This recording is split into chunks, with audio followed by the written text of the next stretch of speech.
Ready start.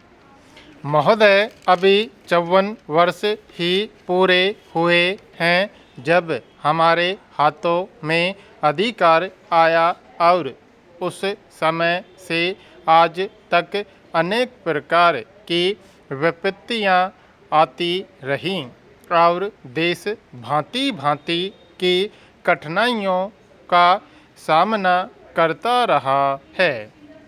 ईश्वर की दया और हमारे बड़े लोगों की तपस्या के फलस्वरूप हम उन सब कठिनाइयों को किसी न किसी प्रकार झेलते और पार करते आए हैं। अब समय आ गया है जब हमें सब बातों पर रचनात्मक रूप से विचार करके काम करना है, जिससे हमारे देश की दरिद्रता दूर हो, शिक्षा का अभाव दूर हो तथा सभी लोग भर पेट खाकर, कपड़ा पहनकर, चैन की नींद सोकर सुख का जीवन बिता सकें। अभी हमारे सामने बहुत से दोष हैं जिनको दूर करना है। उसके लिए सच्चे सेवकों की आवश्यकता है जो देश के काम में उसी लगन, उसी प्रकार के त्याग और उसी प्रकार की दूरदर्शिता से लग जाएं, जिसका उदाहरण लोकमान्य ने अपने जीवन से हमें दिया है। मुझे तो कभी कभी यह विचार आता है कि हम लोगों को इस समय जो काम करना है वह अंग्रेज़ों के समय से अधिक कठिन है। उस समय हम सब विदेशी राज्य के विरुद्ध संगठित होकर काम करते थे और हमारे सामने दूसरा कोई प्रलोभन नहीं था। जब महात्मा गांधी ने हमें सत्याग्रह के लिए आमंत्रित किया तो किसी के सामने और कोई प्रलोभन नहीं था। उन्होंने यहाँ तक स्पष्ट कर दिया था कि यदि कोई व्यक्ति जेल खाने जाए तो वह इस बात की आशा न रखे कि उसके परिवार के भरण पोषण का भार किसी दूसरे पर रहेगा।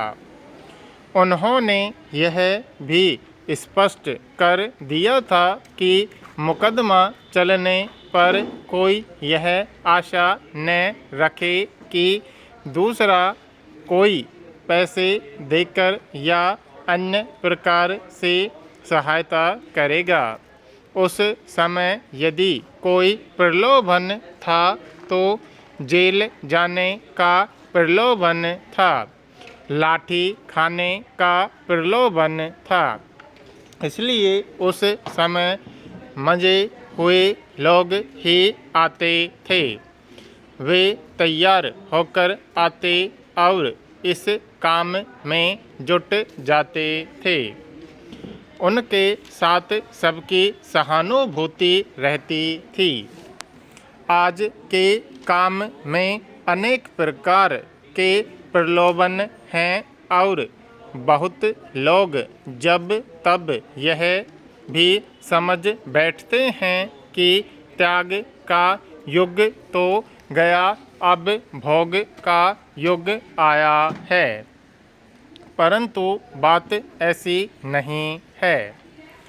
काम करने वालों तथा देश प्रेमियों के लिए त्याग का समय कभी नहीं जाता और भोग का समय कभी नहीं आता।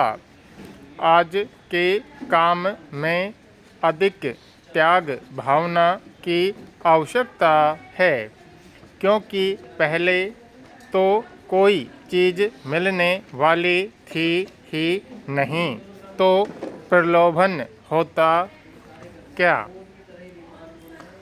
यदि सामने थाल परोसकर सुंदर भोजन रख दिया जाए और आशा यह की जाए कि कोई भी वस्तु उठाकर मुंह में न रखी जाए, तो ऐसे प्रलोभन से बचना कठिन है।